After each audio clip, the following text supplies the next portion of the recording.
श्री कृष्ण कहते हैं, जिंदगी में सब कुछ खत्म होने जैसा कुछ भी नहीं होता है।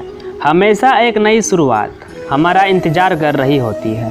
हे अर्जुन, मैं भूत, वर्तमान और भविष्य के सभी प्राणियों को जानता हूँ, किंतु वास्तविकता में कोई मुझे नहीं जानता है। लोग कहते हैं अपने के आगे झुक जाना चाहिए, किंतु सच बात तो यह है, जो अपने होते हैं वह कभी झुकने नहीं देते हैं।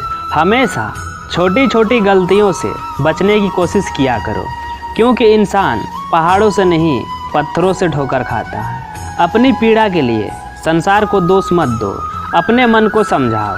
तुम्हारे मन का परिवर्तन ही तुम्हारे दुखों का अंत है। श्री कृष्ण कहते हैं, एक बार माफ़ करके अच्छे बन जाओ, पर दोबारा उसी इंसान पर भरोसा करके बेवकूफ़ कभी ना बनो। इच्छा पूरी नहीं होती है तो क्रोध बढ़ता है, और इच्छा पूरी होती है तो लोभ बढ़ता है। इसलिए जीवन की हर स्थिति में धैर्य बनाए रखना बहुत ज़रूरी है। कृष्ण ने दुष्टों को भी अपनी गलती सुधारने का मौका दिया था, क्योंकि वो किसी मनुष्य को नहीं, उसके अंदर के बुराई को मारना चाहते थे। मोह माया से ग्रस्त होकर अपने कर्तव्य पथ से हट जाना मूर्खता है, क्योंकि इससे ना तो तुम्हें स्वर्ग की प्राप्ति होगी और ना ही तुम एक अच्छे और सफल इंसान बन सकते हो। इस भौतिक संसार का यह नियम है, जो वस्तु उत्पन्न होती है कुछ काल तक रहती है, अंत में लुप्त हो जाती है।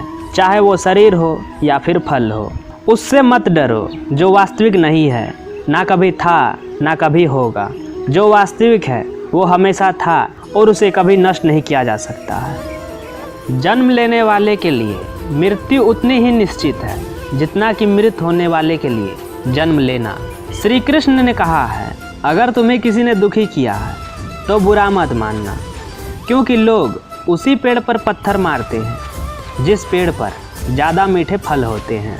अंत काल में जो मनुष्य मेरा स्मरण करते हुए देह त्याग करता है वह मेरी शरण में आता है।